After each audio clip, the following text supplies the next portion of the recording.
다 준행하였더라. 아멘. 오늘 읽은 본문의 말씀은 우리가 잘 아는 노아의 이야기, 노아의 이야기를 우리 가운데 들려주고 있습니다. 아담과 하와가 범죄한 이후에 세상에는 점점 더 죄악이 가득하게 되었더라. 사람들이 생각하는 것이 악할 뿐이었더라. 성경은 말씀하고 있습니다. 그런 악한 세상을 보시며 하나님 어떻게 하십니까? 안타까워하시며 한탄하시며 결국에 물로써 세상을 심판하겠다 작정하시고 그것을 실행에 옮기게 되시는데, 그 하나님의 심판 앞에서 유일하게 살아남았던 한 사람, 한 가정이 있었으니 바로 노아였더라. 노아만이 구원받게 되었다. 성경은 말씀해 주고 있습니다. 오늘의 본문을 읽을 때마다 개인적으로는 이런 생각하는데요. 왜 하필 노아였을까? 왜 하필 노아의 가정만이 구원받게 되었을까? 돌아보며 생각하게 되는데, 오늘 말씀을 통해서 그 이유에 대해서 한 두 가지 정도 함께 묵상하며 나아갔으면 좋겠습니다.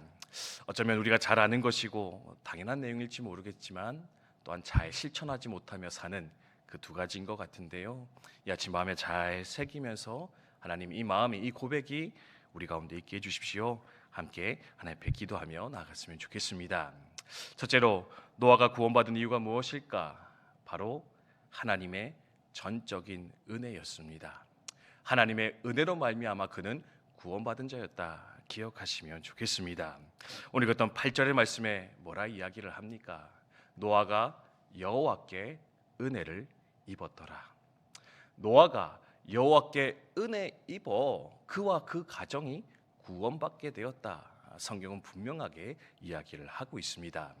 앞서 이야기 드렸듯이 왜 노아만 구원받았을까 생각할 때 노아가 가졌던 특별함에 대해서 우리는 주목할 때가 많이 있습니다. 그래, 그는 의로운 사람이었지. 주님과 동행했었지. 그래, 그는 그렇게 잘 살았으니 하나님께 구원받은 것이 당연할 것이야.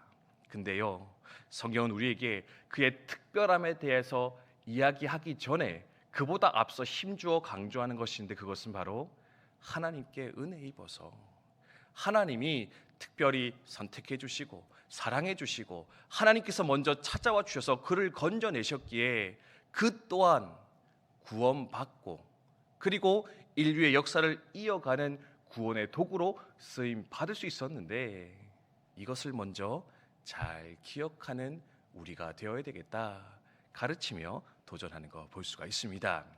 후에 보십시오. 노아도 완전한 사람은 아니었던 것 같습니다.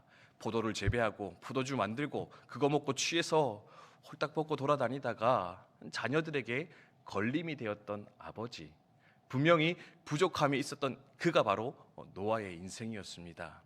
그럼에도 불구하고 하나님 은혜 주시니, 하나님 은혜 베푸시니 그도 구원받고 믿음의 도구 되어 결국에 이렇게 믿음의 조상으로서 우리 가운데 등장하고 있는데, 우리도 마찬가지로 우리가 받은 구원이, 우리가 받은 사명이, 우리가 받은 직분이 나의 특별함으로 되어진 것이 아니라 나의 애씀과 노력과 조건 아니라 하나님의 은혜로 되어진 것임을 이 아침에 다 지금 함께 고백하며 기억하는 저와 여러분이 되셨으면 좋겠습니다. 내 힘으로 되었다 생각하면 그때부터 문제가 생기기 시작하는 것 같습니다. 우리의 신앙이 언제 병들까요? 이 은혜 의식, 하나님의 은혜로 구원되었습니다. 하나님의 은혜로 섬기는 것입니다. 하나님의 은혜로 이만큼 사는 것입니다. 이 고백이 내 마음 가운데 하나둘 사라지기 시작할 때 조금의 문제들이, 갈등들이, 분열들이, 하나님과의 멀어짐이 우리 가운데 일어나게 될 것인데, 하나님 늘 하나님 앞에 겸손하여서 하나님의 은혜입니다. 은혜 입어 내가 이렇게 살아가는 것입니다. 기쁨으로 고백하며 인정하며 살아가는 저와 여러분 되셨으면 좋겠습니다. 그래서 두 번째로 왜 노아였을까? 물론 하나님의 은혜였고요, 하나님의 전적인 축복입니다. 그런데 굳이 노아가 가졌던 특별한 그것, 그가 가졌던 아름다운 모범 무엇일까 생각해 보면 바로 하나님의 말씀을 경외하였고 그 말씀을 믿고 순종하는 자였다. 그 또한 믿음의 조상이었다. 여러분 기억하시면 좋겠습니다. 사실 오늘 말씀 보면은요, 노아한테만 하나님이 이 심판과 구원의 계획을 말씀해 주신 것처럼 보여집니다. 그렇죠? 세상 다른 사람들은 다 멸절시킬 거니까 그들한테는 비밀로 하고 노아한테만 이 사실 잘 가르쳐 준 다음에 이 노아와 그의 가정만 구원시켜 낸 것처럼 좀 그렇게 느껴지는 것 같습니다. 근데 저는 개인적으로 묵상하면서 이런 생각을 합니다.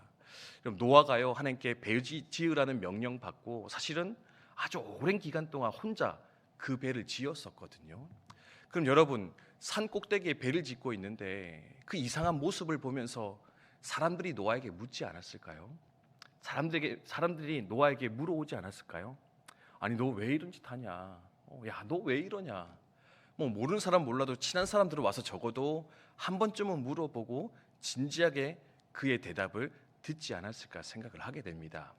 노아는 그때마다 이야기했을 겁니다. 아니, 묻지 않아도 그는 뛰쳐나가 배를 지은 그 저녁녘에는 사람들에게 들어가 이야기했을 겁니다. 여러분, 하나님의 심판이 곧 임할 겁니다. 여러분, 하나님께서 물로 이 세상을 심판하실 겁니다. 그러니 이제 하나님 앞으로 돌아갑시다.